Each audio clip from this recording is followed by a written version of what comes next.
Assalamualaikum warahmatullahi wabarakatuh. Sebelumnya, perkenalkan nama saya Feby Abdiaturia dengan NIM 22043009. Saya berasal dari jurusan S1 Akuntansi.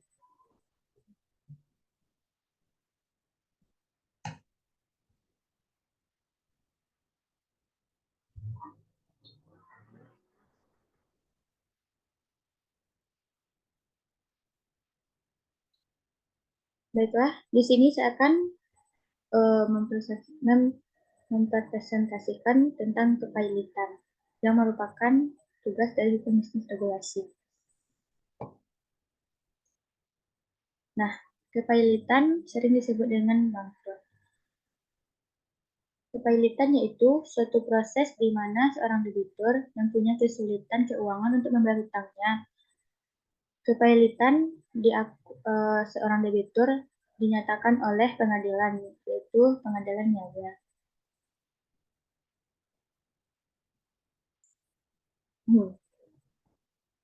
Maaf.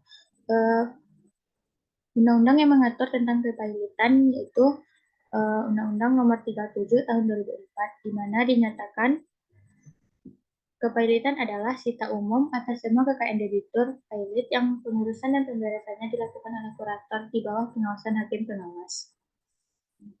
Tujuan utama dari kepailitan adalah untuk melakukan pembagian antara para kreditur atas kekayaan debitur oleh kurator.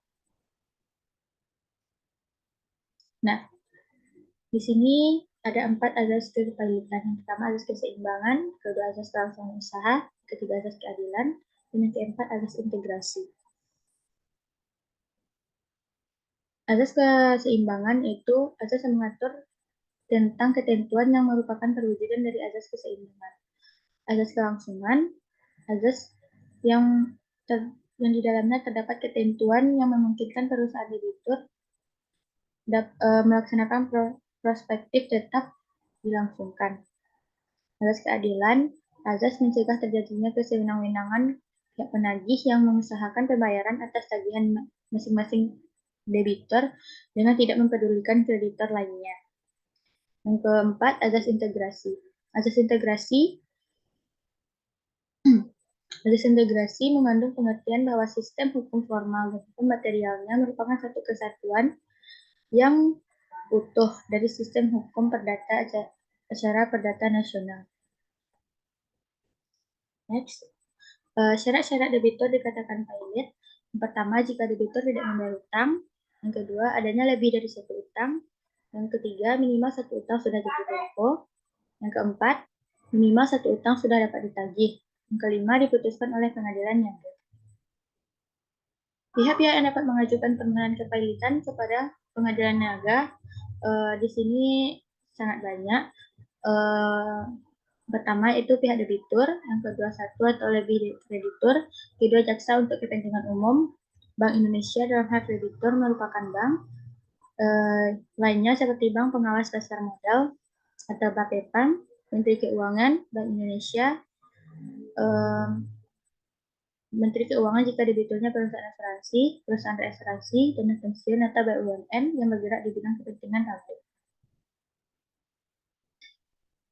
Dasar hukum yang mengatur tentang kepailitan ada beberapa. Salah satunya itu Undang-Undang Nomor 37 Tahun 2004 tentang kepailitan dan penundaan kewajiban pembayaran. Undang-undang lainnya seperti Undang-Undang Nomor 4 Tahun 2007, Undang-Undang 4 Tahun 1996, pasal-pasal terdapat dalam Kitab Undang-Undang Hukum Perdata, yaitu pasal 1131 sampai 1134, dan terakhir itu BUMN yang terdapat di dalam Undang-Undang Nomor 19 Tahun 2003, pasar modal terdapat dalam Undang-Undang Nomor 8 Tahun 1995,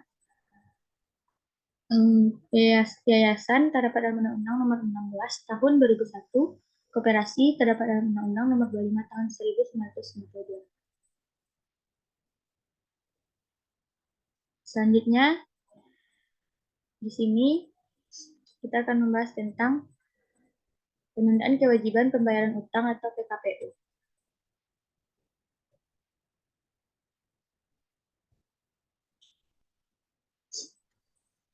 PKPU sendiri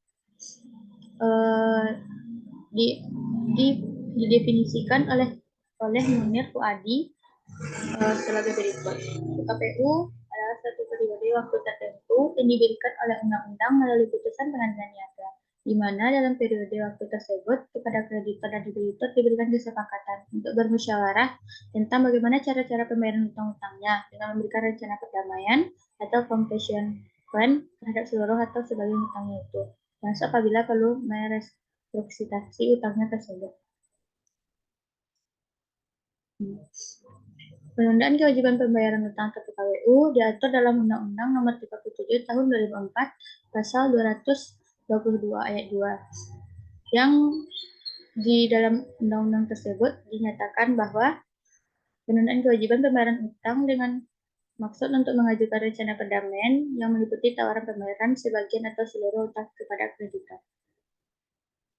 Pihak-pihak yang dapat mengajukan PKPU, yang pertama kreditur, debitur, Bank Indonesia.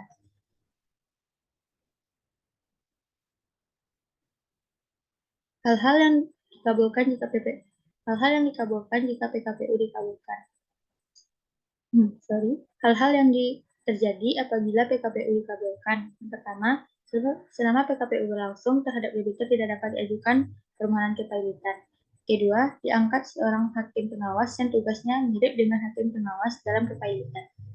Ketiga, diangkatnya seorang atau lebih pengurus yang bertugas melakukan pengawasan terhadap kekayaan debitur. 4. Debitur tetap dapat melakukan tindakan pengurusan dan pengalihan atas kekayaannya asalkan mendapat persetujuan pengurus. Kelima, tindakan debitur atas kekayaannya tanpa persetujuan pengurus adalah tidak mengikat kekayaannya. Nah, berakhirnya PKPU atau penundaan kewajiban pembayaran hutang. Ada 3 hal. Yang pertama, atas permintaan hakim pengawas. Di dalam permintaan hakim pengawas tersebut ada beberapa hal seperti debitur beretikat buruk dan debitur tidak kooperatif. Yang kedua, atas permintaan satu atau lebih kreditur. Yang ketiga, atas prakarsa pengadilan niaga. Sekian hasil diskusi saya.